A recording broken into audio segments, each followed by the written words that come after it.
Amira na Mika ni couple ikundanye rwose, baba bibereye mu nzira rero bari gutembera bagenda rwose bikinira udukino tw'abantu bakundana ndetse banafatanye mu kiganza, ubona bishimye bari kugenda bitemberera buhoro buhoro, maze bajya kumva bakumva Farida abaturutse inyuma ati ndabafashe noneho rwose ndabiboneye. Bahita rero bahagarara, Amira akayoberwa nyine uyu mukobwa ibyo ari kuvuga, naho rero Mika we nyine ahita abona ko ari umu ex we, ahita amubwira ati wowe se kandi urashaka iki? Naho Farida ati nta soni koko, uyu mukobwa w'umuturage niwe wansimbuje, ni gute se wamunsimbuza? Naho rero Amira ati uyu se kandi ninde? Naho rero Mika ati mwihorere nyine ndaza kugusobanurira. Farida ati hoya nabimenye kano kanya, amenye ko nyine ndi sheri wawe. Naho rero Mika atumva duha amahoro rwose, reka kudusebya mu nzira, turaza kuvugana nyuma. Ahita rero abwira Amira ati huti wigire mu modoka twigendere, ibyo uyu nguyu byihorere turaza kuba tubivugana. Farida rero ahita yiruka nyine ajya iwabo wa Mika, maze agasanga mama we yicaye muri salo, ahita amubaza ati ubaye iki? Naho Farida ati ndabiboneye mama, ndabiboneye n'amaso yanjye. Mama wa Mika ati ni bande se uri kuvuga ubonye? Naho rero Farida ati mbonye wa mukobwa watumye Mika anyanga, ndamubonye bari kumwe bari kugenda batemberana. Naho rero mama wa Mika ati humura rwose ngaho uceceka, ndaza kuvugisha Mika, ntubizi se ko ari wowe rwose nifuza ko wambera umukazana? Farida ati ndumva agahinda kanyishe, kwihangana biranze. Aricara rero muri salo nyine agahinda kaba kamurenze. Naho rero ku rundi ruhande Mika ndetse na Amira bagenda batavugana inzira yose, maze bakagera kwa Mika. Baricara rero muri salo, n'ubundi Amira ntavuge. Mika aramubaza ati none se sheri wabaye iki ko ndeba nta jambo na rimwe ushaka kuvuga? Naho Amira ati ngaho komeza wijijishe, wigire nkaho rwose utazi icyo nabaye, wigire nkaho utazi icyo nkeneye kumva. Naho rero Mika ahita akubita agatima nyine kuri Farida, maze agahita amubwira ati nuriya mbese wakurakaje? Uriya rwose mwihorere, ntacyo ari cyo kuri njyewe, uriya ni umu ex wanjye nabikubwiye, kandi nyine twatandukanye kubera ukuntu yanciye inyuma n'umukozi nakoreshaga, nta kintu rwose navugana nawe. Naho rero Amira ati hanyuma se kuki wamubwiye ko muza kubonana? Naho Mika ati impamvu nabimubwiye nagira ngo rwose ye gukomeza kunsebya mu nzira, ariko nanone nkeneye rwose no kumuvugisha nkamubwira mu by'ukuri ko ngewe namaze gufata iyindi nzira, ko njye nawe twarangizanyije, arabizi ariko mbamuna wagira ngo abashaka rwose kwijijisha. Mika rero akomeza abwira Amira ati rwose ntabwo ukwiye gufuha, ntukwiye guhangayika, kubera ko niwe mukobwa wenyine nkunda, umutima wanjye ni uwawe, ndi uwawe wenyine, nta wundi muntu umunsangira, kubera ko ni wowe mukobwa wenyine kuri iyi si ubasha kumpa amahoro, ni wowe nkunda wenyine nta wundi. Amira rero ahita ahindukira akamureba ati koko se ibyo mbwiye ni ibya nyabyo? Nta kindi kintu na kimwe kiri hagati yawe n'uriya mukobwa? Naho Mika ati habe na kimwe, kandi urabizi ko nta kubeshya, ni wowe nkunda kandi ni nawe nzakunda ubuzima bwose. Amira rero ahita amubwira ati noneho ndumva rwose ntuje, mba mpangayitse kuko ndagukunda cyane, simba nifuza kukubura.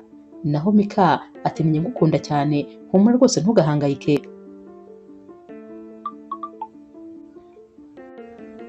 Ku mugoroba rero Mika ajya kubonana na Farida.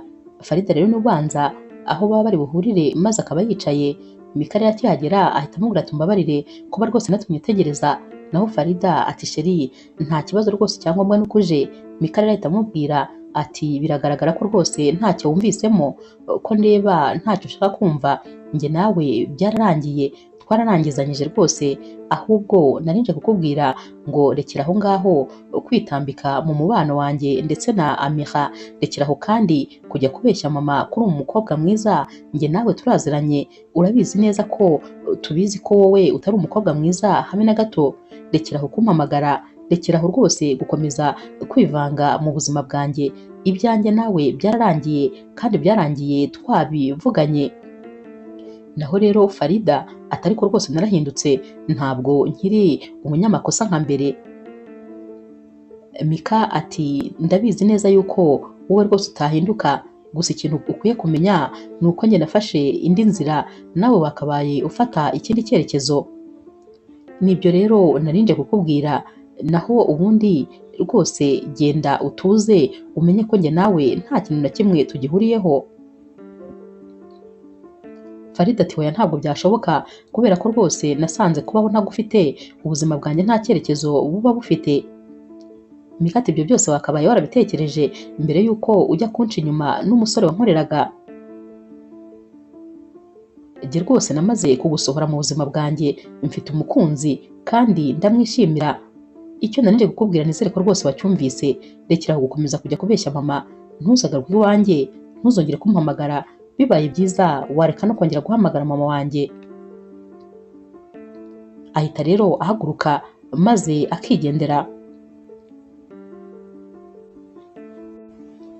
Mama rero wa Mika aza kumureba nyine yarakaye, maze agahita amubwira ati mbwira ukuntu utuma Farida arira amarira angana kuriya, kubera iki uriya mukobwa uri gukomeza kumubabaza. Naho rero Mika ati ariko mama, wirengagije ukuntu Farida yanciye inyuma akansuzuguza umukozi nakoreshaga, ubu se n'akanya urabyibagiwe? Naho mama we ati none se kuba yaraguciye inyuma ni icyaha utababarira? Mika ati rwose ntabwo byashoboka, sinamubabarira, cyane cyane ko nifitiye n'undi muntu nkunda. Mama we ati nibyo ntashaka kumva, ati kubera yuko ibintu byose uri kuvuga ibyinshi uba ubeshyira Farida, kubera ko udashaka ko nyine muzabana, sinumva impamvu kandi utabishaka. Naho Mika ahita amubaza ati ariko mama mbabarira umbwize ukuri, kera wigeze uca inyuma papa wanjye? Naho mama we ati reka reka rwose ibyo bintu sinari no kubirota, sinari no kubitekereza. Mika ati niyo mpamvu rero unsaba kumubabarira, nuko rwose ari ibintu utigeze ukora mu buzima bwawe. Iyo uba warabikoze wari kureba uko papa yari kuba yarabyakiriye, nawe byari kuguha ishusho yuko rwose muri kano kanya ndi kubifata. Naho rero mama we ahita amubwira ati ngewe nzi ko nta cyaha na kimwe rwose umuntu atababarira. Ati irebe rwose ukuntu uri umusore mwiza, iyo nkurebye unyibutsa papa wawe, nkibuka ukuntu namukunze mfite imyaka 20. Wakabaye rero nawe utekereza kuba uri kumwe n'umukobwa mwiza nka Farida, ntube rwose uri kumwe n'umukobwa ushaje nka Amiha. Naho rero Mika ati Amiha ntabwo rwose ashaje, kandi niwe mukobwa mwiza umbereye, ahubwo naringiye kukubwira ko nifuza kumwambika impeta, maze rwose nkamusaba ko yambera umugore. Gusa nyine uramutse umwemeye vuba cyane byamfasha rwose, udashyizemo igihe ngo ukomeze kunkerereza. Naho mama we ati ntabwo rwose nzigera mwakira mu muryango wanjye. Mika nawe ati ubwo nanjye rero Farida niyo rwose naba napfuye bakajya kudusezeranya napfuye ubanza nazuka, ntabwo rwose bishoboka.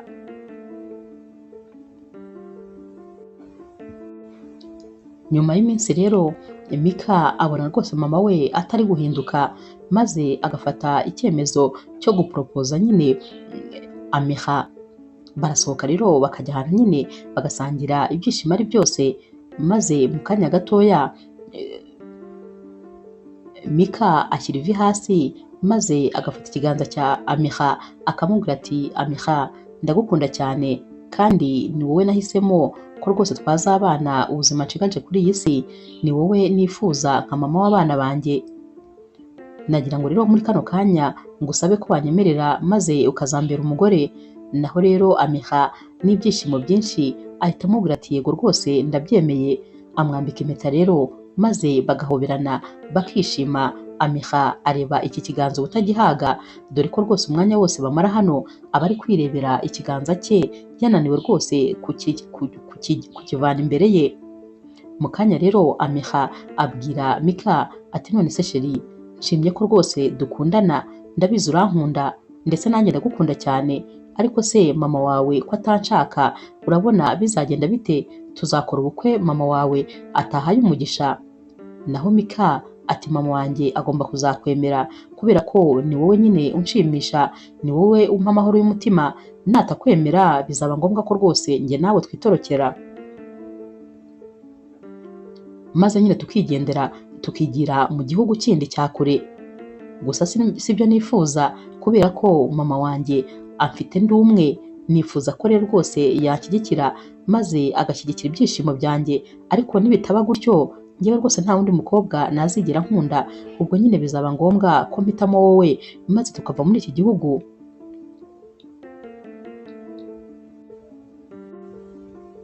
Hashira rero iminsi mama wa Mika yirirwa amuhamagara maze akamubwira ko rwose yafashe umwanzuro mubi wo kuba yarambitse impeta Amiha. Mika rero abona ko mama we atazigera rwose amwemera, kubera yuko noneho mama wa Mika aba yamaze guhamagara Farida ngo aze kuba mu rugo iwabo nyine wa Mika. Mika ahita agenda akajya iwabo maze agafata ibintu bye byose, aba kandi ari kumwe na Amiha amuherekeje. Bari gusohoka mu nzu rero mama aramubwira ati mbabarira mwana wanjye, wigenda rwose ngo ujye kure yanjye, kubera yuko nugenda ndumva nta mahoro nzigera ngira. Naho rero Mika amubwira ati ntacyo uzaba humura, gusa nyine nuramuka wumvise ufashe umwanzuro ukumva wemeye yuko Amiha akubera umukazana, uzampamagare nta kibazo, nzahita ngaruka rwose byihuse. Naho rero nuba rwose utaramenya ko Amiha ari we mukobwa mwiza kuri jyewe, ubwo nyine nzaguma kure yawe. Naho mama we ati mwana wanjye wikwibeshya rwose, umukobwa mwiza kuri wowe ni Farida, niwe mukobwa ukubereye. Mika rero arahindukira akareba Farida uba nyine uri kurira, ati rwose uri umukobwa mwiza ariko singukunda, wikomeza gutakaza urukundo rwawe aho rudakenewe. Wakabaye rwose ushaka undi musore nyine mukundana, kubera ko njyewe nkunda Amiha cyane kandi nta muntu n'umwe wamunkura mu mutima. Uyu niwe mukobwa nahisemo, dore rwose namaze no kumwambika impeta. Ahita azamura ikiganza cya Amiha maze agahita anamusoma ku kiganza. Ahita rero amufata ku rutugu ati mama, ubwo nyine numara gufata umwanzuro uzampamagare. Mama we rero birumvikana nawe nyine asigara amarira ari yose, kubera ko abona ko umuhungu we agiye, nyamara uyu niwe mwana wenyine aba yarabyaye. Mama rero wa Mika ahita yitunganya maze akajya kureba mama wa Amiha. Abakigerayo rero mama wa Amiha ntamumenye, akamubaza ati wowe urinde? Naho rero mama wa Mika ahita amwibwira, maze mama wa Amiha agahita amubwira ati ni karibu. Aramwakira neza nyine yishimye ati nimwicare. Mama wa Mika ati ntabwo nicara, ubona yamusuzuguye rwose, ariko kumureba nyine n'agasuzuguro kenshi. Ati nari nje kukubwira ngo ubwire umukobwa wawe ko rwose ntamushaka inyuma y'umuhungu wanjye. Umuhungu wanjye afite undi mukobwa bakwiranye, baberanye kandi bagomba kuzabana. Naho rero mama wa Amiha ahita amubwira ati Amiha ntawe uri hano, yajyanye rwose na Mika. Ariko kandi ni ukuri abana barakundana cyane rwose. Sinibaza rero impamvu twababangamira niba barahisemo gukundana. Mama wa Mika ati ibyo ntabyo nshaka, hari undi mukobwa nageneye Mika. Mama wa Mika rero asubira nyine mu rugo maze akagenda akaryama mu ntebe. Aryamye mu ntebe rero arota inzozi mbi cyane, arota abona nyine ari kurwanira Mika ndetse na Farida, akurura ukuboko kumwe, Farida akurura ukundi kuboko. Ajya kubona akabona rero Farida nyine atwaye Mika ndetse amujyanye ahantu rwose hatabona, ku buryo uyu mubyeyi nyine aba atakiri kubasha kubona umuhungu we. Akangukira hejuru rero nyine afite ubwoba bw'ibintu aba amaze kurota, ari kwibaza ikintu izi nzozi zaba zisobanuye, ariko cyamuyobeye. Muri ako kanya rero ahita abona nyine umukozi ukora mu rugo iwabo aje yiruka cyane, aje kumureba. Araza rero nyine ubona ubwoba bwamwishe, igihunga ubona rwose ari cyose, agahagarara imbere nyine ya mama Mika. Mama Mika ahita amubaza ati habaye iki?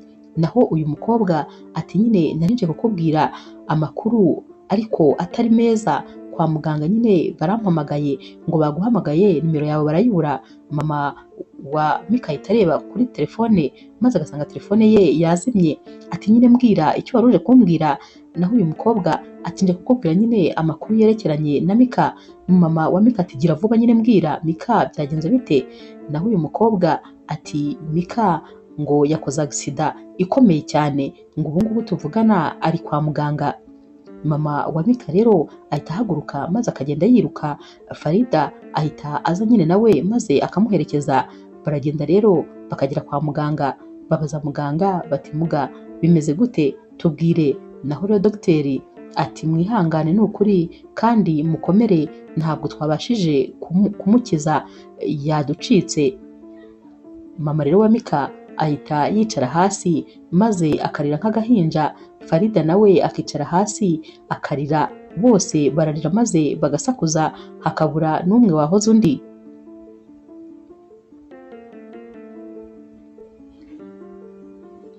Farida rero abwira mama Mika ati narakubwiye rwose mama kuriya mukobwa atari mwiza kuri Mika, none dore birangiye yishe Mika. Uriya mukobwa niwe umwishe rwose nta kabuza.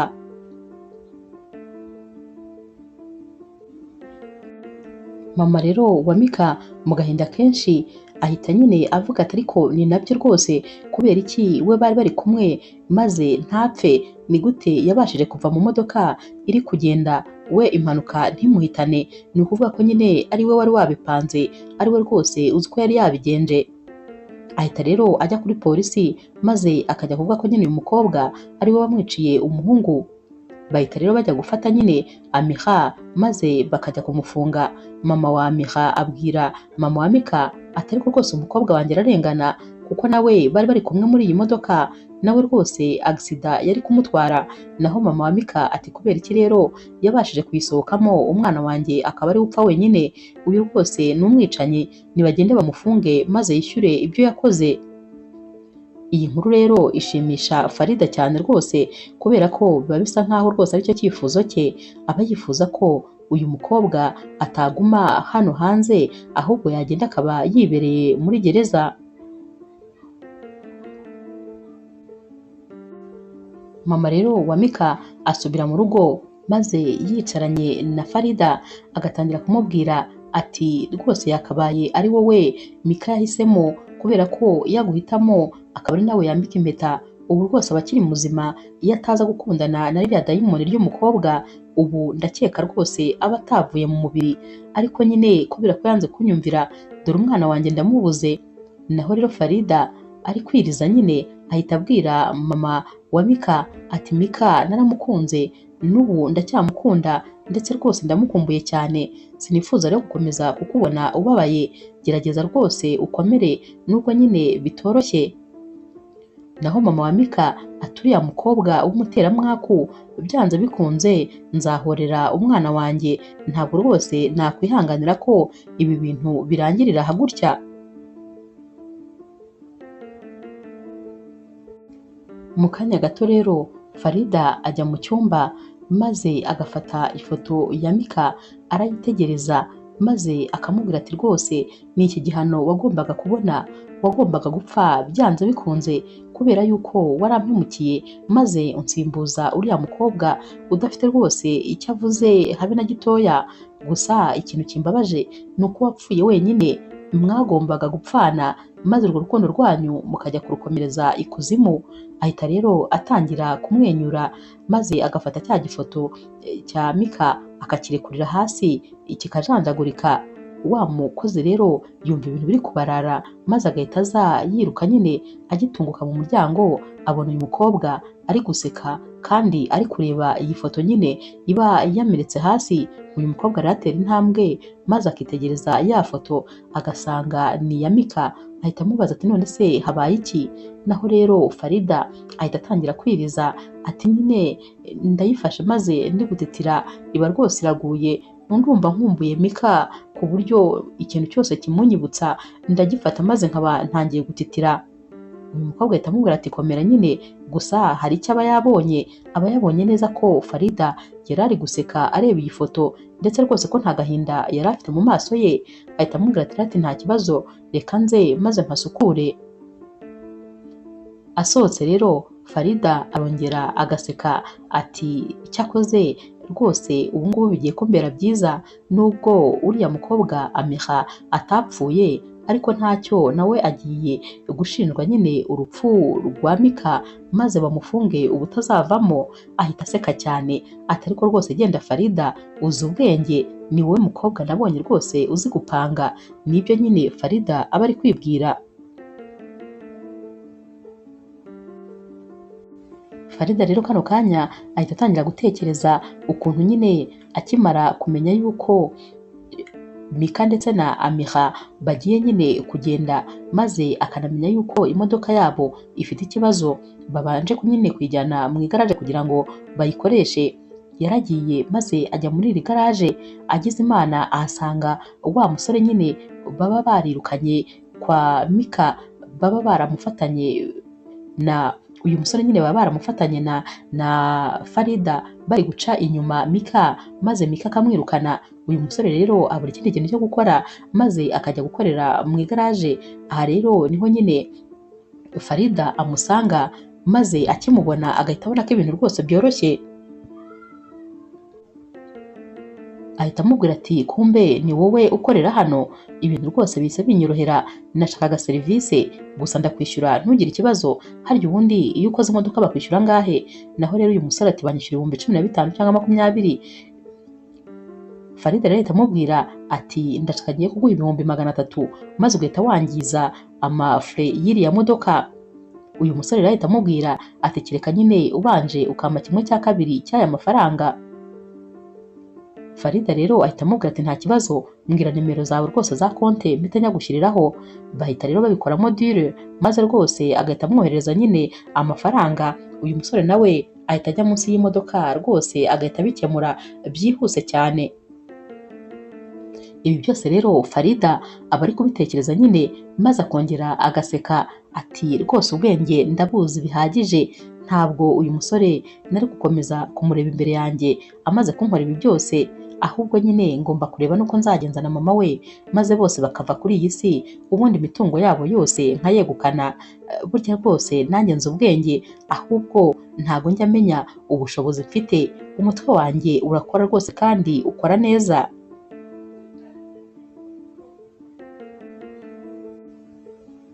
Bukeye rero umusore uba ari inshuti magara na Mika, uyu musore nyine baba mu gihugu cyo hanze, aba ndetse ari umwavoka. Uyu musore baba barabaye inshuti na Mika kuva kera rwose bakiri bato, ku buryo ndetse baba bameze nk'aho ari abavandimwe. Uyu musore aracyumva urupfu rwa Mika ahita aza rwose byihuse. Mama rero wa Mika akimukubita amaso aramuhobera ati mwana wanjye urakoze rwose kuzira igihe nari ngukeneye. Naho rero uyu musore uba witwa Enzo ahita abwira nyine mama wa Mika ati rwose mama, nkimara kumva iyi nkuru mbi nahise nshaka uburyo bwose naza, kuko nari mbizi ko rwose utameze neza, nagombaga kukuba hafi. Naho rero mama wa Mika ati rwose ikintu kimwe nkwifuzaho ni uko ugomba kuzahorera umuvandimwe wawe, ni inshuti yawe magara yego urabizi, ariko urabizi ko nyine wabaye nk'umwana wacu mu muryango. Ndifuza rero ko bazamuhorera kubera ko uwamwishe twese turamuzi, n'uriya mukobwa bakundanaga witwaga Amiha niwe wamwishe. Naho rero Enzo nk'umusore nyine usobanutse ahita abaza mama wa Mika ati ariko ngewe ndumva atamwica, none se ubwo yamwica ngo yungukire hehe niba barakundanaga mu by'ukuri bakaba bari banajyanye nyine batorotse? Urumva yari iyihe mpamvu yo kugira ngo uyu mukobwa yice umukunzi we wari waranamwambitse impeta? Naho rero mama we ati simbizi, ahari nyine ni ishyari yagize cyangwa se simbizi, sinzi uko byagenze, ariko nta wundi wanyiciye umwana ni uyu mukobwa. Ugomba no gukora ibishoboka byose maze rwose ukazamushinja, ubundi akazagenda agahera mu nyururu. Ndifuza ko afungwa ubutazavamo. Naho rero Enzo we ntabwo rwose ibi bintu aba abyumva, kuko nyine ashyize mu nyurabwenge ye aba yumva ko uyu mukobwa atakabaye rwose ari we wiyicira umufiyanse. Enzo rero ajya mu cyumba nyine aba asanzwe araramo iyo yabaga yaje hano, maze Farida akamukurikira. Enzo rero aramubaza ati urashaka iki? Naho Farida ati nifuzaga rwose kukuvugisha, ndifuza yuko wazahorera umuntu wishe Mika, nta wundi kandi nawe urabizi, umwanzi wa Mika ni umwe gusa kuri iyi si, ni Amira. Naho rero Mika ati ariko urumva koko ibintu uri kuvuga bisobanutse, nta mpamvu n'imwe yatuma rwose Amira yica Mika. Naho rero Farida ati impamvu irahari, yashakaga nyine kumpemukira, yashakaga kumbabaza kubera ko yari yaramenye ko ntwite umwana wa Mika. Naho rero Enzo ati oya, ntumbwire rwose, kubera yuko ndabizi neza ibyawe ndetse na Mika, ndabizi ko Mika yagusize kubera ko yagufatanye n'undi musore. Ikigaragara cyo uwo mwana rwose ntabwo yaba ari uwe. Ikindi kandi Mika yari yarabimbwiye neza yuko akunda Amira cyane, yarakuretse maze asanga Amira. Naho rero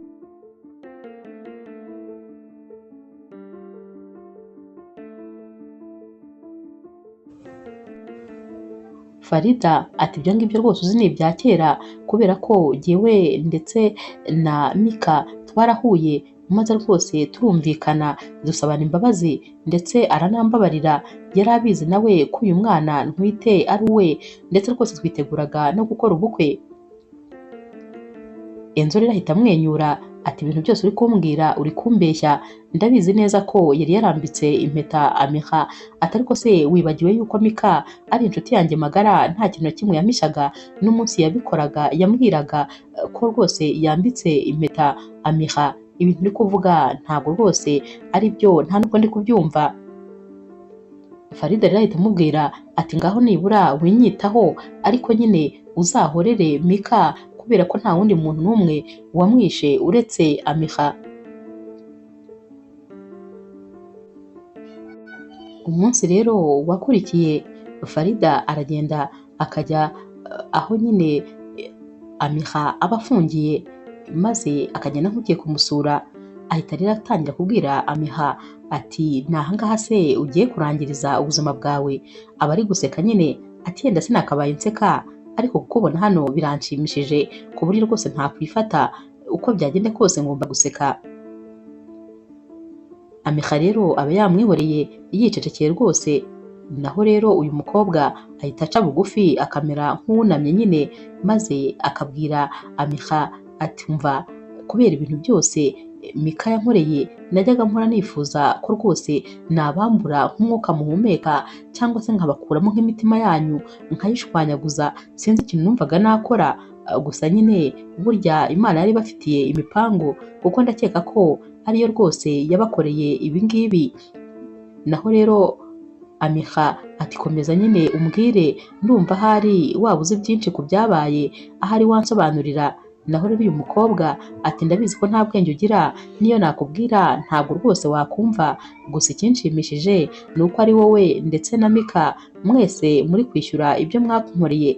Ni wowe watumye Mika nsebya, maze akamfata nk'umuntu rwose udafite agaciro. Hanyuma rero nubwo Mika nawe yishyuye uruhare rwe, nawe ndakeka uzishyura urwawe. Ndi hano kugira ngo nzakomeze ndebe ukuntu uborera hano muri gereza, ndetse rwose icyo byasaba cyose, niyo byaba ari ugusunika umusozi nawusunika nkawukura aho uri nkawujyana ahandi, ariko sinkubone usohoka hano. Naho rero Amira ahita amubwira ati nta kibazo, byose ndabyemeye kandi ndabyiteguye, gusa ntukicare ngo utekereze ko ari wowe muntu w'umunyabwenge gusa. Ndahamya ntashidikanya ko ukuri kuzajya hanze kandi vuba. Naho rero Farida ahita amubwira ati ahubwo icyo ntari nkubwiye nuko nyine ntwite inda ya Mika. Nari nshatse kukubwira ko cya gihe yajyaga aza akubwira ngo aragukunda, burya rwose yabaga atandukanye nanjye. Naho rero Amira ati igendere, ibyo uri kuvuga byose ndabizi, Mika yarabimbwiye neza ko inda wari utwite atari iye. Ngaho rero mva imbere, wagaragaye rwose. Ubwo rero uzi ko hari amakuru mashya wari uje kumpa, ibintu byose Mika twarabivuganaga. uyu mukobwa rero asohokana n'umushiha nyine kuko aba yumvise ibintu byose yavuze nta na kimwe kigeze kibabaza Amira. Gusa nyine biba ari ukwihagararaho kuko Farida akimara gusohoka Amira ahita ashwanyuka maze akarira, agahinda kaba kamurenze, aba yakomeje kwihangana ariko noneho kwihangana biranga maze akirekura akarira rwose amarira yose amurimo akamushiramo, aba ari gutekereza ukuntu yabuze umukunzi we, ndetse kano kanya mu magambo rwose Farida aba amaze kwivugira Amira aba yumvise ko byanze bikunze bishobora kuba hari aho bihuriye n'uyu mukobwa.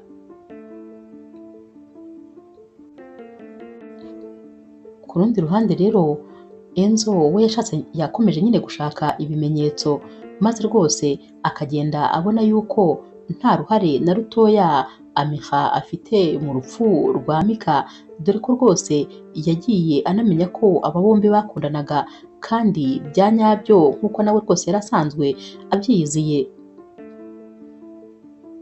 Byageze naho rero asanga Amira muri gereza maze bakaganira. Amira rero yamubwiye ukuri kose maze rwose Enzo ataha avuga yuko rwose abangaba nta hantu bahuriye n'ibyabaye. Umunsi umwe rero mama wa Mika yari yicaranye na Farida maze nyine bahamagara Enzo. Enzo rero araza maze bakamubaza impamvu rwose atari gushinja Amira ibyo nyine bakeka, naho uyu musore arababwira ati rega mu rukiko rwose ntabwo haba ukuri, haba ibimenyetso, kandi mu by'ukuri ibimenyetso rwose bifatika ntabyo mfite ndetse namwe ntabyo mufite, uretse gukeka gusa nta bimenyetso rwose dufite. Ikindi kandi ntababeshye Amira ararengana. Amira yakundaga cyane Mika ndetse na Mika yaramukundaga. Ibyo muri gutekereza ntaho bihuriye rwose n'ukuri. Naho rero mama wa Mika ati hoya ntabwo ibyo bintu wabinkora, ntabwo wantenguha, ni gute watenguha inshuti yawe magara maze ntuyihorere? Enzo ati ntabwo ari ukubyanga, ni uko gusa ntifuza gukemura ikibazo nteza ikindi, nta mpamvu yuko rwose nashinja Amira kandi mbizi ko ari kumushinja ibinyoma. Ahita rero yisohokera maze akajya nyine mu kindi cyumba. Farida rero ahita yegera mama wa Mika maze akamubwira ati ngiye hari ikintu nabonye nyine kuri uyu musore, byanze bikunze Enzo rwose akunda umukobwa wishe umuhungu wawe, niyo mpamvu aba ari kujya ku ruhande rwe kurusha uko yajya ku ruhande rwacu. Mama rero wa Mika abitekerezaho maze nawe akumva ahari rwose ibi bintu bishobora kuba ari byo. Ahita avuga ati oya ntabwo bishoboka, noneho rwose naba ngushije ishyano. Uriya mukobwa ahari ubanza yaba ari n'umurozi, kubera ko nta kuntu aba bahungu bombi bamukunda.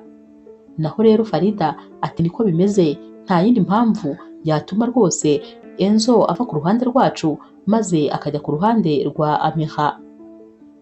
Bakiri kuvuga ibi rero wa mukozi wa hano mu rugo ahita aza nyine maze akabwira mama wa Mika ati amasaha yo kunywa imiti yageze, nifuzaga rero kujya nyine kuyibazanira.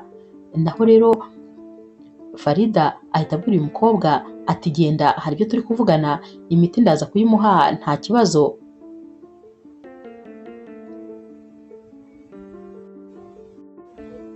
Mama rero wa Amira ajya kumusura maze agasanga Amira ari hafi kwicwa n'agahinda, amarira aba ari hafi kuzamwica. Amira abwira mama we ati mama, birababaje kubona abantu bose batekereza ko nishe umusore nakundaga kuri iyi si. Birambabaza bikantera n'agahinda kenshi gutekereza ko mfite agahinda ko kuba naratakaje umukunzi, maze bakanagerekaho kunshinja ko ari njye namwiciye. Ndakubwiza ukuri mama, iyo nza kumenya ko ari uko bizagenda rwose mba nararetse Mika agasanga uriya mukobwa, aho kugira ngo ubu ngubu aba atakibarirwa mu bazima ndetse mba mfite agahinda kangana gatya. Mama ati ntabwo rwose wakwirenganya kubera ko waramukundaga nawe akagukunda, ahari niyo umureka ntabwo yari kumusanga rwose kubera ko ni wowe yari yarahisemo. Gusa humura hano uzahasohoka. Naho Amira ati ntabwo n'inzira byanyuramo kugira ngo nsohoke hano hantu, biragoye kuko abantu bose baranshinja.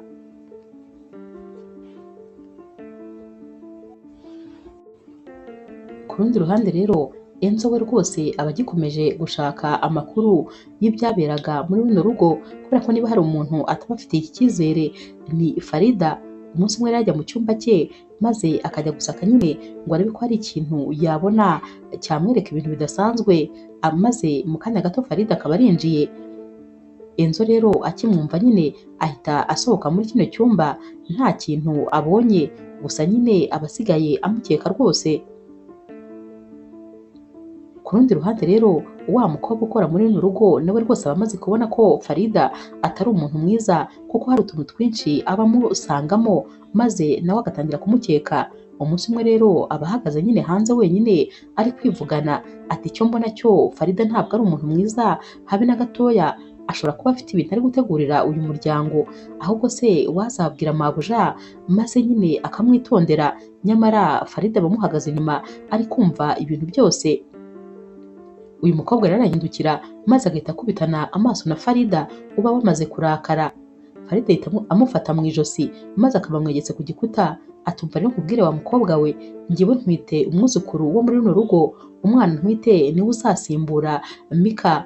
Ubwo rero uzibeshye ubumbura umunwa ngo uragira icyo uvuga na kimwe, nzahita nkwereka uwo ndi we. Buriya rwose ntabwo nzi uranyitiranya.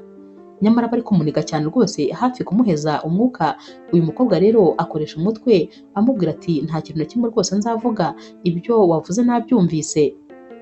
Farida aramurekura ati uzibeshye numve hari n'ijambo na rimwe ryagusohotse mu kanwa nzakwereka. Umunsi wakurikiye rero Enzo ajya kureba mama wa Amiha, maze mama wa Amiha akamubwira ati mwana wanjye dufite ibibazo byinshi, umwana wanjye ari hafi kuzicwa n'agahinda muri gereza, kandi mu by'ukuri rwose ibintu bamushinja baramubeshyera, nawe arababaye kuba yaratakaje umusore bakundanaga cyane. Naho rero Enzo ahita amubwira ati ndabizi rwose, ndabizi neza ko rwose Amiha arengana, ndabizi ko ibi bintu atari kubikora, ariko nyine tugomba gushaka ikintu dukora kugira ngo abe yava hariya hantu ari. Naho mama wa Amiha ati ntabwo nzi icyo gukora, nta muntu n'umwe wo kutwizera, kandi rwose harabura iminsi mikeya ngo babe bamukura hariya noneho bamujyane muri gereza bya burundu. Enzo rero ahita amubwira ati ariko ibyo byose byabonerwa igisubizo, ndakeka aramutse abonye umwavoka mwiza rwose yamusohora hariya hantu ari. Naho rero mama wa Amiha ati twamukura he ko tutabona amafaranga yo kumwishyura? Enzo ati ndahari kandi niteguye kubafasha, ndi mu ruhande rwanyu kubera ko ngewe nshyigikira ukuri buri gihe. Ndabizi neza rero ko Amiha arengana, niyo mpamvu niteguye kumuburanira maze agasohoka hariya hantu ari, kuko ndabizi ko umuntu wagize nabi byanze bikunze ahubwo arakidegembya hanze aha ngaha. Mama rero wa Amiha abaza Enzo ati none se mu by'ukuri ntabwo ari impanuka nyine yabaye ku buryo hari umuntu waba waramugiriye nabi? Naho Enzo ati haracyakekwa ko rwose hashobora kuba hari umuntu wakase fure z'imodoka, kubera ko tuyijyanye mu igaraje basanze nyine iyi modoka fure zayo zari zakaswe. Gusa nyine turacyashakisha abantu babyihishe inyuma, nubwo ayo makuru ari jye muntu wenyine uyazi, niyo mpamvu nyine ndi kugerageza gushaka ukuri, ariko ndabizi neza ko Amiha rwose atabiri inyuma.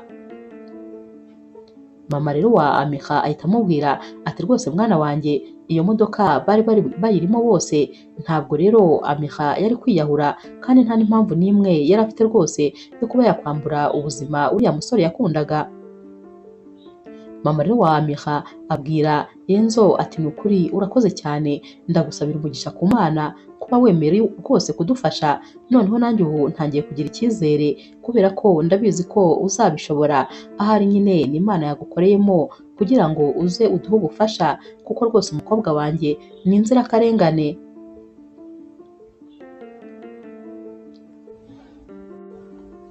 Hashira iminsi rero Enzo rwose adasiba kujya kureba Amiha maze akamuganiriza ndetse akanamukomeza akamusubiza intege rwose. Umunsi umwe rero Enzo ajya kureba n'ubundi Amiha maze akamubwira ati umva ni ukuri njyewe rwose ngufitiye icyizere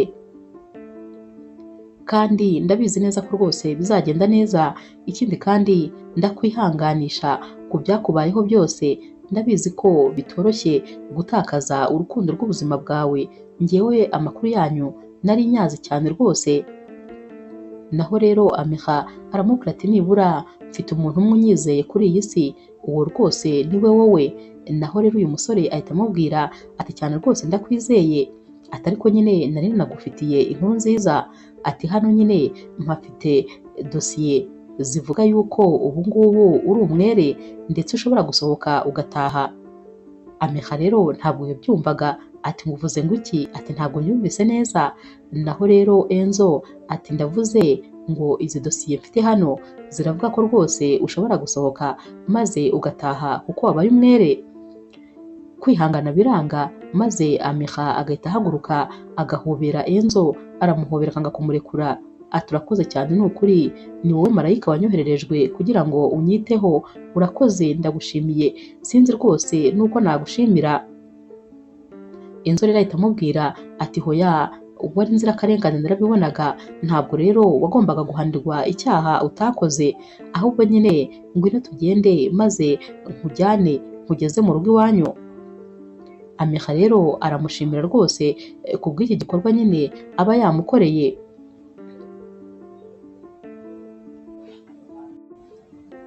Naho rero ku rundi ruhande umunsi umwe nyine wa mukozi ukora kwa mama Mika yinjira mu cyumba agiye gukora amasuku, maze agahita asanga Farida ari guhindura imiti bahaga mama wa Mika, ari kuyihakura ahashyira indi rwose byenda gusa. Uyu mukobwa rero agira ubwoba akibaza icyo uyu Farida ari gukora. Farida nawe ahita abibona ko uyu mukobwa ashobora kuba yamuketse, ahita yongera akagenda akamufata mu ijosi kwa kundi, atumva nkubwire wowe hano uri umukozi, ujye umenya umwanya wawe ko ari mu gikoni, ujye ufunga uwo munwa wawe kuko umunsi wawufunguye nzakwica, urabizi ko njyewe ntajya nkina, nta mikino ngira wowe umaze kubimenya. Uyu mukobwa rero aravuga ati rwose umunwa wanjye urafunze, humura ntabwo nzigera nkufungura habe na gatoya. Gusa nyine aragenda akicara wenyine maze akibaza impamvu aba ari guhindura iyi miti, nyamara rwose bimutera ubwoba kubera ko muri iyi minsi mama wa Mika aba agenda aremba noneho kurenza uko yari ameze, akagenda agira amasereri, akagenda mbese indwara yiyongera. Naho rero ku rundi ruhande Enzo ageza mu rugo Amiha maze akamubwira ati noneho genda rwose uruhuke, n'ubundi nzagaruka kukureba ejo, banza uruhuke dore ahantu wari umaze iminsi ntabwo rwose ari ahantu heza. Amiha ahita amuhobera maze akamubwira turakoze cyane, ni ukuri sinzi ndumva nakomeza nkagushimira. Naho Enzo ati hoya ntacyo kunshimira kubera yuko aho umuvandimwe wanjye atari nagombaga kuhaba, ntabwo yari kwishimira ko urengana bigeze aha, kubera ko yajyaga amubwira ko uri urukundo rw'ubuzima bwe ndetse yambwiraga ko agukunda kurusha ibintu byose. Ubwo rero birumvikana ko atari kwifuza ko rwose wababara, niyo mpamvu ngomba kuba mu kigwi cye. Ahita aramubwira ati ruhuka nta kibazo nyine ubwo turi kumwe ejo. Amara gusohoka maze Amiha agatangira kwivugana ati uyu musore ni umwana mwiza cyane, agira umutima mwiza, ukuntu nyine twari tutaranahura na rimwe ariko ukuntu yanyitayeho akamfasha aho abantu bose bari bantereranye.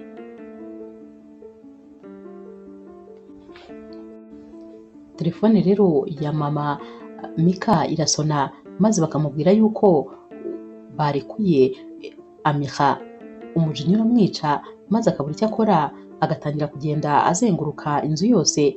Mu kanya gato rero Enzo ahita aza nyine avuye gucyura Amiha, akinjira nta jambo na rimwe aravuga, mama Mika ahita amukubita urushyi rwiza ati uri umugambanyi, umuhungu mubi gusa, urabona ngo uragambanira inshuti yawe magara, ni gute wihuje n'umwanzi wacu maze mukica umuhungu wanjye? Ni ukubera se ko ukunda uriya mukobwa?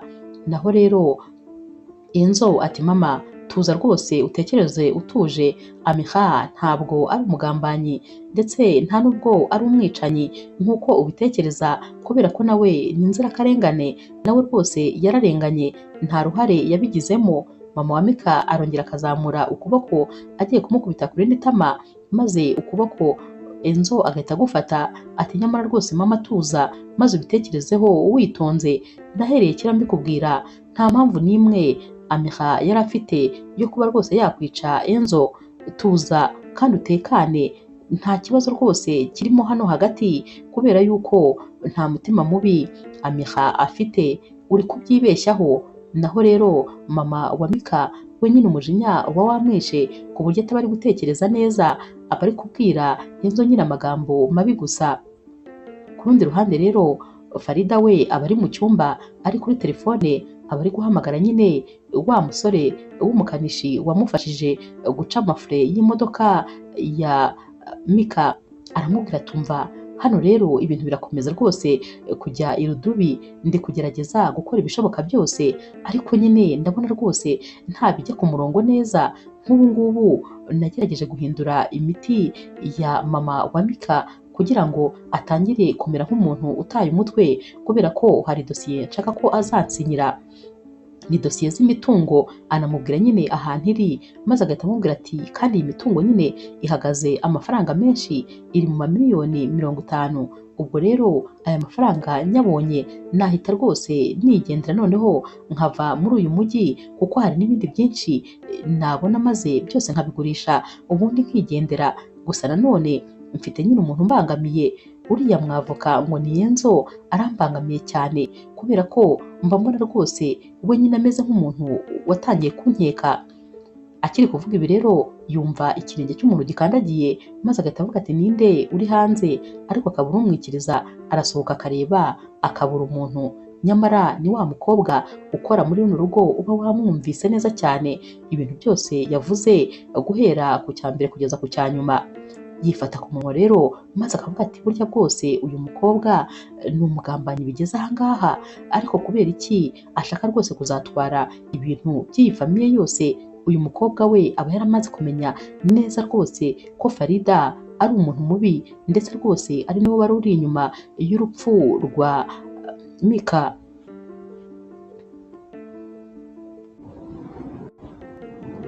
Mama rero wa Mika uba ukomeje gutonganya cyane Enzo, ajya kumva ntazi nk'ikintu kimufashe, maze akaba araguye. Enzo rero ahita nyine amwegura, maze agasanga uyu mubyeyi rwose ameze nk'umuntu nyine uguye muri koma. Ahita atangira guhamagara wa mukobwa ukora hano ati banguka, nzanira urufunguzo rw'imodoka mu cyumba, ihute tumujyane kwa muganga. Farida rero nawe ahita aza yiruka ati umugezi ute, ntabwo uri bumuvane hano, uramujyana kwa muganga se? Uramujyana gukora iki? Mu by'ukuri nuko nyine Farida we abazi ko ari byiza kuri we kuba uyu mubyeyi yaremba nyine akaguma hano. Uyu mukobwa rero ajya kuvuga nyine agiye kubwira Enzo atariko imitanywa, maze Farida agahita amukubita urushyi rupima nk'ibiro 5 ati cecekaho, nakubwiye ko uri umukozi wo mu rugo, nta kindi ushinzwe na kimwe kuvuga. Enzo rero ahita abwira Farida ati bubu bwa mbere n'ubwa nyuma uzamura ikiganza cyawe gukubita uyu mukobwa, kuko ubutaha uzongera kumukoraho uzahura n'ibibazo. Ababonye ko rwose nawe amurenganyije. Uyu mukobwa rero ahita yiruka akazana urufunguzo rw'imodoka nyine akaruhereza Enzo. Enzo ahita aterura mama wa Mika, maze bagahita bamujyana kwa muganga. Umuganga rero akorera mama Mika ibizami byose, maze akababwira ko rwose ari kubona umutima we uri kugenda umera nabi umunsi ku munsi. Abaha imiti rero, maze akabasaba ko rwose yagenda akaruhuka neza, kandi n'imiti bakayimuha neza. Baramutahana rero, maze nyine bakamuryamisha mu cyumba cye nk'ibisanzwe. Umunsi umwe rero wa mukozi nyine wakoraga hano muri uru rugo aza yiruka, maze agahita yongorera Enzo ati imiti Farida ari buzane ntureke mabuja yinywa. Ahita yiruka nanone, maze Enzo agahita abitekerezaho, ahita rero ahagarara ku muryango w'icyumba cya mama Mika, maze Farida yaza agiye kwinjira, Enzo akamubwira ati oya wikwinjira kubera ko ari kuruhuka kandi akeneye nyine kuruhuka niko muganga yatubwiye. Naho Farida ati wowe se uri nkande umbuza kwinjira mu cyumba cya mabukwe, urabizi se ko ari nyirakuru w'umwuzukuru ntwite?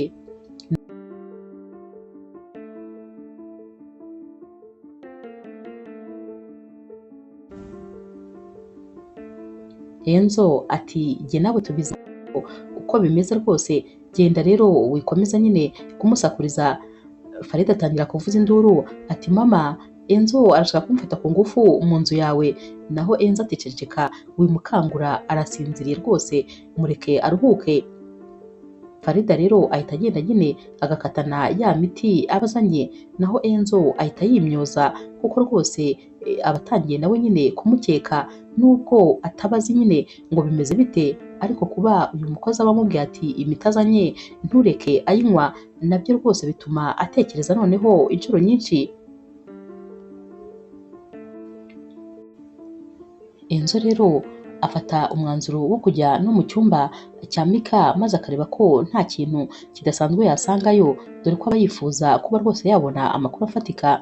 Aragenda agatangira kureba mu bintu byose,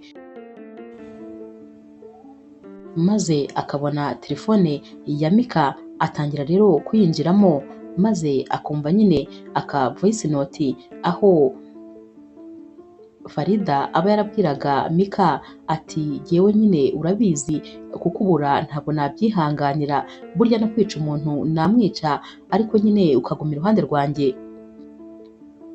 Enzo rero acyumva aka ka voice note gatuma atekereza kure, ati nyamara rwose ibyo uyu mukobwa yavugaga yabikora, ndabizi neza, kandi uyu mukobwa agira inzika cyane, ndahamya ntashidikanya ko atigeze ababarira Mika kuba yaramusize maze agakundana n'undi mukobwa. Enzo rero nanone atekereza neza, maze akumva agomba kuganira na wa mukobwa ukora muri runo rugo, dore ko rwose burya abakozi bumva byinshi ndetse baba bazi byinshi bibera mu ngo babamo. Aragenda rero maze akamusanga aho aba ari mu gikoni, aramubwira ati ndifuza kumbwira ibintu byose uzi, ndetse ndifuza kunsobanurira impamvu wambujije guha imiti mama Mika Farida yarazanye. Naho rero uyu mukobwa ati hoya nta kidasanzwe rwose nzi, ariko aba afite ubwoba mu maso ku buryo nyine Enzo we aba ari kubibona ko uyu mukobwa afite ubwoba bwinshi. Ahita amubwira ati mbwira byose ibyo uzi, ndabizi ko kandi ufite amakuru menshi, nyamara numara kubimbwira ni nabwo nzabona aho mpera nkurinda niba rwose waba uri mu byago. Uyu mukobwa rero ahita atangira kumubwira ati nyine Farida yanteye ubwoba, ambwira yuko ibintu byose nzi nimbivuga azanyirukana kandi azanangirira nabi. Enzo ati mbwira ndahari, humura rwose ntacyo uzaba. Naho rero uyu mukobwa ati nyine Farida rwose ashobora kuba ari inyuma y'urupfu rwa Mika, ikindi kandi yahinduraga imiti ya mama wa Mika, ndetse rwose nkeka ko aribyo byatumaga arushaho kuremba. Ibi bintu byose rero Enzo abihuza na ya voice note yari amaze kumva ndetse n'andi ma message yari amaze gusoma, maze rwose adashidikanya agahamya ko uyu mukobwa Farida ari gushobora kubura inyuma y'ibibazo uyu muryango wose wagize.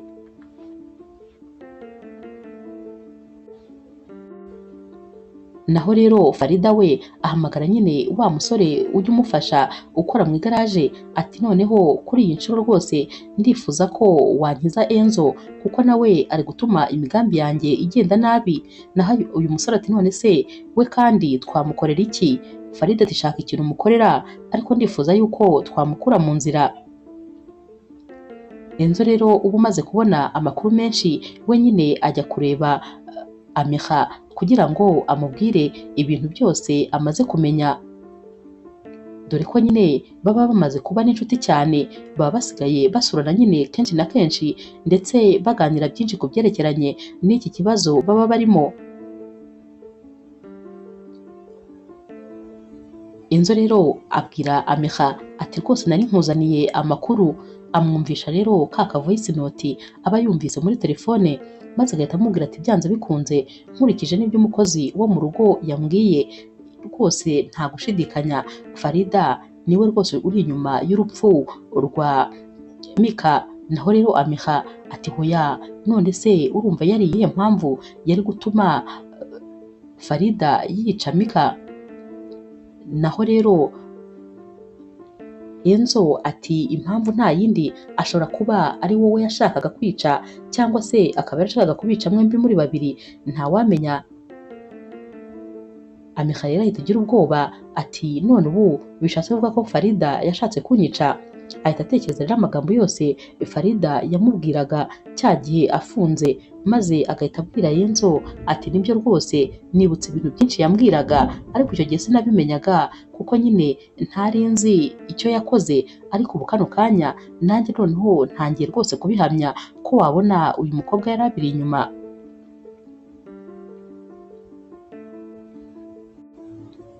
Enzo rero ahita asubira kwa mama Mika yihuta, kuko ntabwo aba agomba kumureka nyine ari wenyine. Akinjira ahita asanga uyu mukobwa Farida yari ajyanye nyine amazi n'imiti yari agiye kumuha. Ahita abwira mama Mika ati iyo miti ntuyinywe, kubera ko uyu mukobwa yahinduye imiti yose wanywaga, none imiti aguha niyo igutera ibyo bibazo. Uyu mukobwa rwose ari kukoroga ndetse ari kukwica buhoro buhoro. Farida ati ariko wasaze, ubwenge warabubuze neza neza, none se nyuma yo gukunda wa mukobwa nawe yarakuroze, nta bwenge ukigira? Naho rero Enzo ati ibyo ni kuvuga ndabizi neza cyane, dore uyu mukobwa turi kumwe ukora hano mu rugo azi ibintu byawe byinshi, yarakwiboneye ubikora. Naho rero Farida ati kuki mwizera umukozi wo mu rugo, murumva se atabeshya? Ahita abwira rero mama wa Mika ati nizere ko rwose wowe unzi neza kandi utanshidikanyaho, akira ahubwo nkwihere imiti winywere. Naho rero mama wa Mika ahita abwira Farida ati jyana amazi yawe n'imiti bigumane. Farida rero ahita arakara ati nyuma y'ibyo twabanyemo byose, nyuma y'ibyo nagukoreye byose, tubakubwiye utuntu rwose tudafite n'ishingiro, uhise utangira kunshidikanyaho. Mama rero wa Mika aricecekera, dore ko nawe aba yarigeze kumwumva avugira kuri telefone, maze akumva ari kuvuga nyine amagambo mabi rwose, uwumva anarakaye.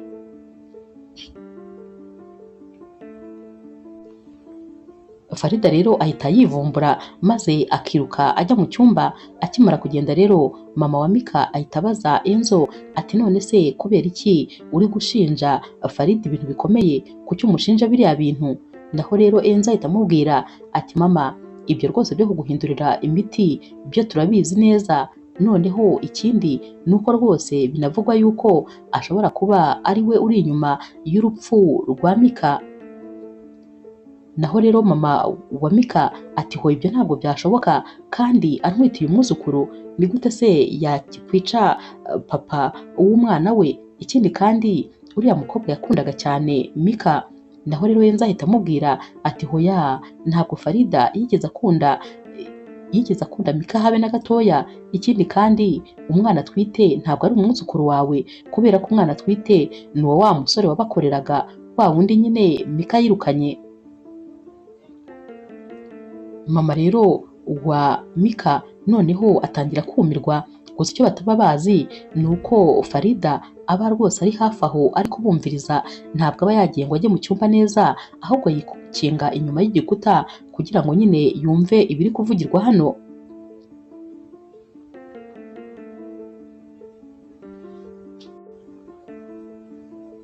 Mama rero wa Mika akomeza abaza Enzo ati hanyuma se mu by'ukuri wowe wabashije kumenya amakuru wasanze yifuza kugera kuki? Naho Enzo ati ikintu rero yifuza ni uko mwese nyine mwava kuri iyi si, maze imitungo yanyu yose akayisigarana, yitwaje ko nyine atwite umwuzukuru wanyu. Mama rero wa Mika agira ubwoba, maze umutima ukamuvamo, agatekereza nyine ukuntu uyu mukobwa amuba hafi kandi buri munsi, maze rwose agatekereza no kuri ibi bintu bari kumubwira, ubwoba buramwica cyane. naho rero Farida uba wumvise ko ibintu bye byose bimeze nk'aho bigiye ku karubanda, ahita agenda akajya mu cyumba maze agafata varize agahita arundamo imyenda vuba vuba, ati noneho ndapfuye, ati ibyanjye byose biramenyekanye. Ahita rero agenda nyine akajya mu cyumba cya Enzo maze agahita asanga telefone ye yayisize ku buriri, ahita ayifata byihuse maze agahita asohoka anyunyumba agaca mu gikari ku buryo nta muntu n'umwe umubona. Mu kanya gato rero Enzo abwira wa mukobwa ukora muri runo rugo ati genda mu cyumba cyanjye unzanire telefone iri ku buriri. Uyu mukobwa aragenda akayishaka maze akayibura. Enzo rero aramubwira ati ariko rwose niho nayisize, sinibaza rero ahantu yaba yagiye. Barayihamagara ikajya icamo ariko nyine ntihagire umuntu uyitaba, barayishaka bakayibura. Batangira rero gushaka nyine na Farida ariko bakamubura mu rugo rwose, ndetse biba bigaragara ko yafashe n'ibintu bye yabijyanye. Enzo rero atangira kugira ubwoba yibaza nyine ikintu Farida agiye gukoresha telefone ye maze kikamuyobera, nyamara Farida we aba yabipanze neza cyane. Aragenda agahita afata ya telefone ya Enzo maze akandikira message Amiha akamurangira ahantu amusanga, ati banguka rwose kuko hari ibintu nyine nshaka kukwereka. Naho rero Amiha nawe nyine ahita yitegura, kandi nyamara biba ari mu masaha y'umugoroba cyane. Yihuta rero ahita ajyaho nyine Enzo aba yamurangiye. Akigerayo aramuhamagara maze uyu mukobwa agahita amwandikira message nanone ati ndi hano ndetse ndaje nkurebe, ndi kukureba. Amiha rero akomeza ahagaze maze Farida akagenda agahita amuturuka inyuma amera nk'umunize maze agahita amufata amaboko inyuma akamuzirika, akaba nyine amukize muri butu y'imodoka. Farida rero yicara nyine mu modoka imbere ari gutekereza icyo ari bukorere uyu mukobwa aba amaze gushyira muri butu ye. Nyamara ibintu nyine iwabo wa Mika byo rwose ntabwo biba byoroshye, baba bari kwibaza icyo Farida ari gukora muri kano kanya, bari kwibaza kandi n'aho ari, ariko nta muntu n'umwe uba ufite amakuru.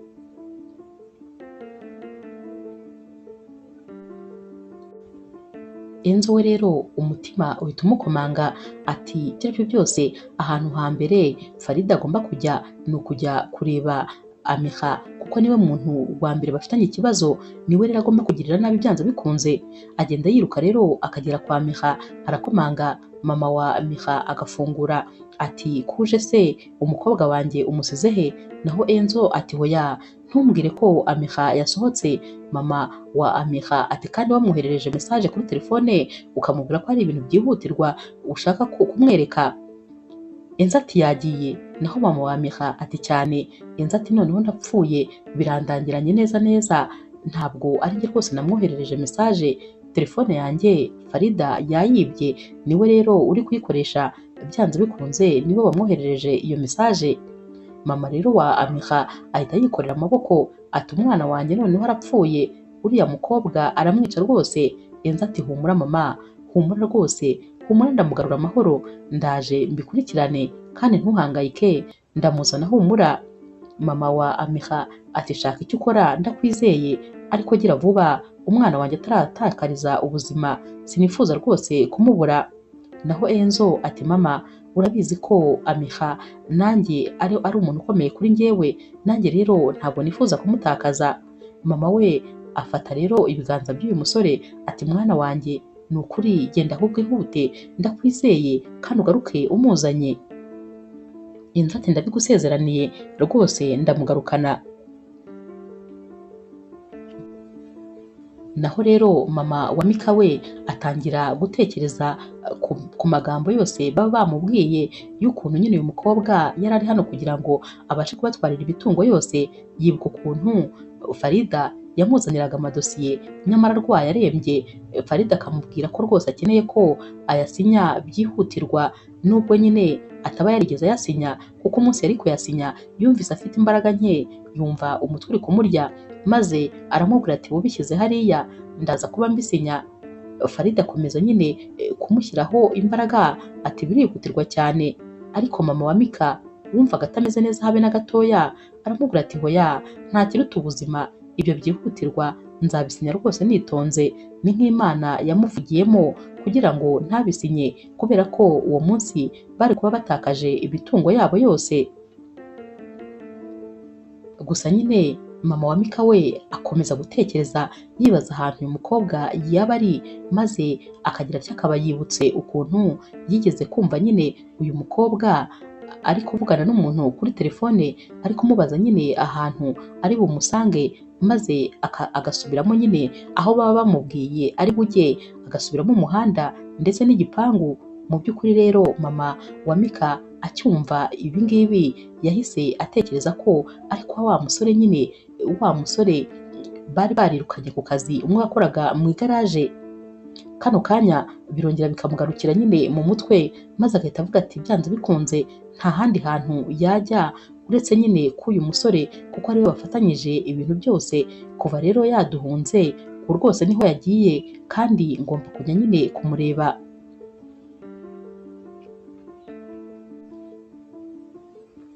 Naho rero Farida we aba ari gutekereza uburyo bwiza yakwicamo Amiha. Agira rero igitekerezo atari ko ni byiza cyane ko nahamagara Enzo maze akaza, gusa akagera aho namubwiye namaze kwica Amiha kera, ndetse nanahamagaye polisi, maze bakaba aribo basangana uyu murambo wa Amiha. Ariko rwose naba mbikoze neza, iki gitego naba ngitsinze, kuko nyine Enzo bahita bamujyana muri gereza, nta kwisobanura kundi yaba afite, byagaragara ko rwose ari we wamwishe.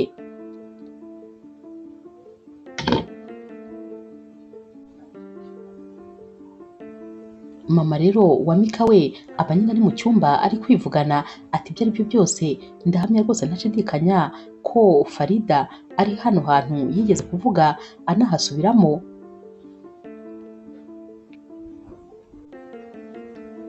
Wa mukobwa rero ukora hano nyine aba ari kumwumva ibintu ari kwivugana. Mu kanya gato ajya kubona, maze akabona arasohotse. Uyu mukobwa rero ahita afata telefone kugira ngo nyine abe yahamagara Enzo amubwire nyine aho uyu mama wa Mika yaba agiye. Naho rero Enzo nyine ntabwo ari we ufite telefone, kuko telefone ye iba ifitwe na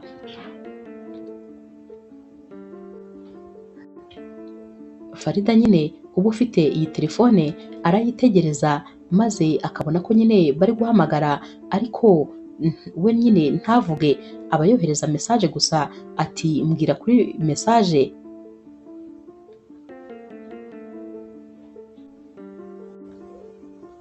Farida rero akibereye nyine ku matelefone ari guhamagara noneho wa musore basanzwe bafatanya kugira ngo aze abe yamufasha.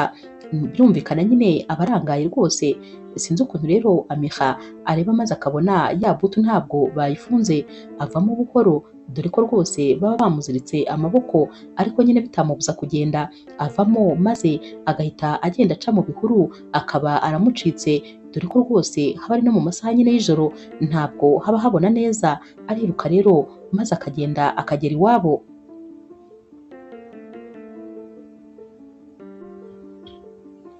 Naho rero Enzo we ibintu nyine biba byacanze, kubera ko nta na telefone afite. Agaruka mu rugo kugira ngo nibura aze gufata telefone nyine ya mama Mika aba ariyo akoresha, kubera ko kujya muri gahunda nk'izo nta telefone ufite biba bigoranye cyane rwose. Akigera rero mu rugo, wa mukozi ahita amusamira hejuru ati none se ko naguhamagaye telefone ntuyitabe, mama wa Mika yagiye, kandi nyine ahantu yagiye rwose ashobora kuba ariho yaragiye gusanga Farida. Naho rero Enzo nyine ahita amubaza neza adresse zaho nyine mama wa Mika yavugaga.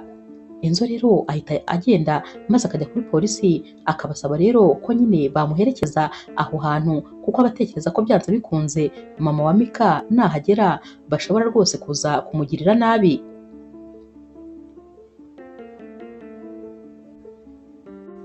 Mama rero wa Mika we nyine agera hano hantu, maze akumva wa musore nyine ari kumwe na Farida mo imbere mu nzu bari kuganira. Farida ari kumubwira nyine ati rwose nta kigenda cyawe iyo utaza gutinda kuza kunsanga ntabwo uriya mukobwa aba yancitse, impamvu yancitse ni uko nari umwe, kubera icyo ubundi watinze, njyewe rwose wanyeretse ko utari umuntu ushoboye akazi.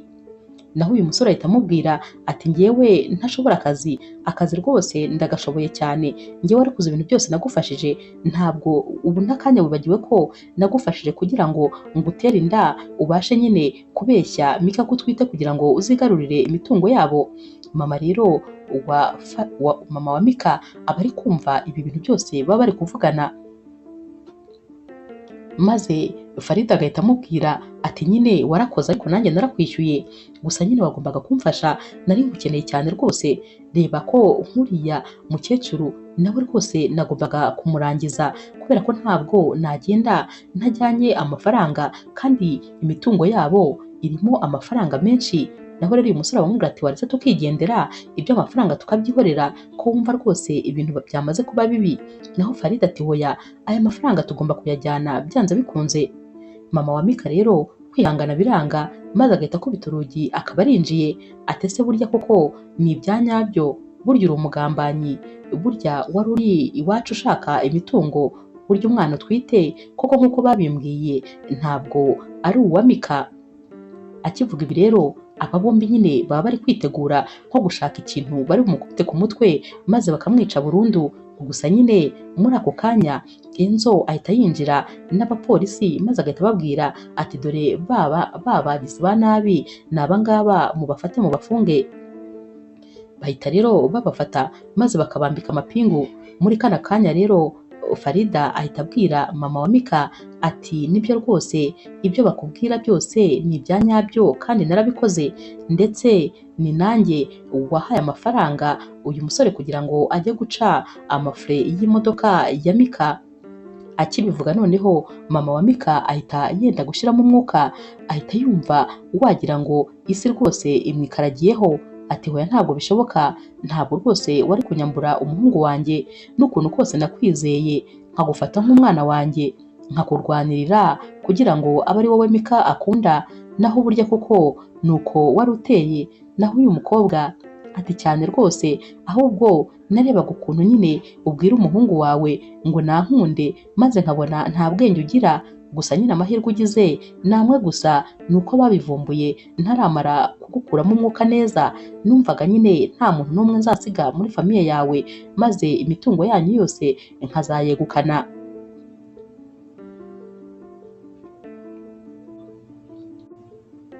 Mama wa Mika rero ahita abwira aba bapolisi ati nimumbabarire mumujyane, nimumwihutane kuko sinshaka kongera kumubona, uyu mukobwa rwose yanteze umutima neza, nimumujyane mumukatire urumukwiriye, ndetse rwose ntimuzigere mumufungura, muzamufunge burundu. Aba ari kuvuga amagambo menshi.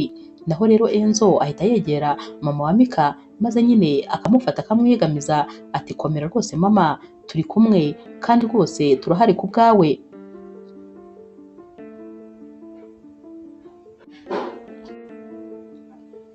Bava hano rero maze nyine bagataha, gusa mama wa Mika aba yongeye kuremba kubera ibintu aba yumvise. Abwira Enzo ati mbabarire mwana wanjye, kuba rwose narakubwiye amagambo mabi kubera uriya mukobwa narinshyigikiye ntazi yuko ari we mwicanyi ahubwo. Naho rero Enzo ati mama rwose nta kibazo, kubera ko ndabizi nyine ko uri umubyeyi mwiza kandi wifuzaga kurenganura umwana wawe, nanjye nyine urabizi ni nk'aho ari umuvandimwe wanjye, nakomezaga nshaka amakuru kuko nifuzaga kuzamenya uko ibintu byose byagenze. Mama wa Mika rero abwira Enzo ati ikintu kibabaje ni ukuba yarambereye mu nzu iki gihe cyose ndetse nkamwizera kurusha abantu bose, numva ko ari we muntu w'inkoramutima yanjye, naho niwe rwose wagombaga kunyica. Enzo rero aramuturisha nyine maze agatangira gutuza. Enzo ahita ajya kureba iwabo wa Amiha, maze akigerayo agasanga nyine Amiha arahari n'ubwoba bwinshi cyane. Ahita rero amubaza ati none se byagenze bite? Naho Amiha nta kintu kimwe aramubwira, ahita amuhobera akamufata akamukomeza ati nari mpfuye si ukubeshya, telefone yawe yanyandikiye message maze ngenda nyikurikiye. Amubwira rero ibintu byose uko byagenze, maze Enzo agahita amubwira ati tuza rero kuko kano kanya byose rwose byarangiye, byose byagiye ku murongo. Ubu ngubu tuvugana Farida bamaze kumufata ndetse n'undi musore bafatanyaga bagiye kumufunga. Humura rwose tuza. Naho rero Amiha ati koko se ubu byose byarangiye noneho turi mu mutekano? Enzo ati cyane rwose, ati kandi ikindi nari nje kukubwira ni uko mama wa Mika yifuza kukubona. Amiha ati ndarota se cyangwa ni ibyanyabyo? Naho rero Enzo ati ntabwo urota rwose, mama wa Mika yamenye byose ndetse yamenye ko ari wowe mukobwa wakunze umuhungu we bya nyabyo, arashaka rero kukubona. Amiha rero ahita abwira nyine Enzo ati gusa ikintu cya mbere nakora ni ukugushimira ko rwose wakomeje kumba hafi ukanyizera, iyo utahaba ubu rwose mbona narapfuye kera. Ahita yitegura rero maze bakajya kureba nyine mama wa Mika. Mama wa Mika akimubona ahita amuhobera ati mukobwa wanjye ngusabye imbabazi, ati rwose ibintu byose byabaye umbabarire nyine, byari impuhwe z'umubyeyi nyine kumva ko agomba rwose kumenya uko byagenze ku mwana we, ntabwo ari urundi rwango, gusa umbabarire kuba rwose ntaramenye ko uri umukobwa w'umutima mwiza, maze ahubwo nkajya ku ruhande rw'umukobwa mubi w'umwicanyi. Amiha rero ahita amubwira ati hoya rwose mama wihangayika, humura ntabwo nigeze nkurakarira habe na rimwe.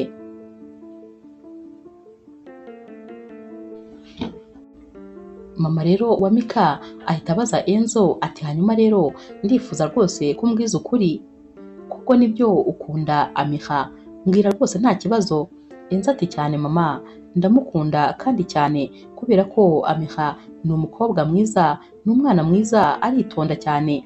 Naho rero mama wa Mika ahita amubwira ati mwana wanjye ni ukuri komerezaho rwose maze umube hafi, kuko ndabizi ko umuhungu wanjye ari byo rwose yamwifurizaga. Yifuzaga ko uyu mukobwa azahora yishimye, yamwifurizaga ibyiza, kandi ndabizi ko ibyo umuhungu wanjye atakoze uzabikora rwose ukamuba hafi.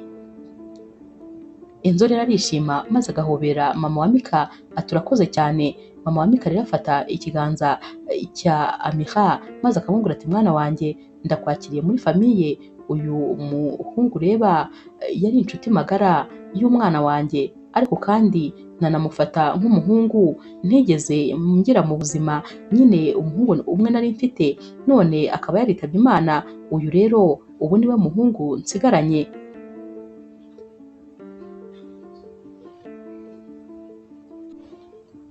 Mama wa Mika kandi abwira nyine Amiha ko agomba kujya yisanga muri runo rugo, akajya aza rwose uko abyumva akaza kumusura, ndetse ko nawe agomba kumufata nyine nk'umubyeyi we.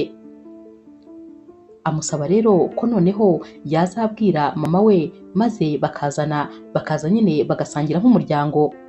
Abwira kandi Enzo ati uwo munsi nawe rwose ntabwo ugomba kuzabura, ugomba kuzaba uri hano maze twese tugasangira nyine tukishima. Enzo rero aramubwira ati cyane rwose ntabwo nahabura. Uyu munsi rero barawitegura maze nyine bagateka bagakora ibintu byose bakitegura. Amiha rero ndetse na mama we baraza nyine baje kureba mama wa Mika. Bicara ku meza bari gusangira, mama wa Mika ari kubasaba imbabazi ndetse rwose ari kubabwira ati ni ukuri nanjye mba numva nicuza ku byabaye. Bari kumubwira bati hoya nta kibazo rwose, tekana, twarakubabariye kandi nta kindi kintu na kimwe tugutekerezaho rwose kibi. Enzo rero ahita ababwira ati ariko nanjye uyu munsi hari ikintu nifuzaga kubabwira. Bose rero baraceceka maze bakamuha ijambo. Enzo rero ahita ahaguruka maze akazenguruka ameza, dore ko rwose aba ari na manini cyane. Aragenda rero akajya iruhande rwa Amiha, ahita rero amufata mu kiganza maze agapfukama. Aramubwira ati Amiha, ni ukuri nkikubona rwose nabonye ko ari wowe ugomba kuzaba byose byanjye, nabonye ko ari wowe ugomba kuzaba umufasha wanjye maze tukabana ubuzima dushigaje hano ku isi. Ndakwinginze rero nyemerera maze umbere umugore. bose rero batangira nyine kubwira Amira bati vuga ngo yego, uvuga yego. Naho Amira ati yego rwose ndabyemeye kubera ko ndagukunda cyane kandi icyifuzo cyawe nicyo cyanjye. Ahita amwambika impeta rero bagahaguruka bagahoberana, maze mama wa Mika akababwira ati bana banjye mbahaye umugisha kandi rwose muzajye mumfata nk'umubyeyi wanyu, icyo muzakenera cyose ndahari. Bose rero baregerana maze bagahoberana, bagahamagara kandi na wa mukobwa uba ukora muri runo rugo. Mama wa Mika akamubwira ati nawe urabizi ko uri umwana wanjye, kubera ko iyo utaza kuhaba ibyari kumbaho rwose ntabwo nzi ibyo ari byo, ubu rwose ntabwo mba nkiri mu w'abazima. Warakoze rero kuba nawe rwose warabaye nyine muri runo rugo. Bose rero barahoberana maze ibyishimo bikaba byose, ubundi nyine bagahita bavugana yuko ubwo iyo miryango yombi ifite ubukwe bwo gutegura. Inkuru yacu y'urukundo rero naha tuyisoreje. Mwakoze kuyikurikira. Niba ukunda inkuru z'urukundo zica kuri Zasha TV, ntukagende udakoze subscribe, like, share na comment. Ni inkunga ikomeye kuri twebwe. Ndabakunda cyane rero nk'ibisanzwe.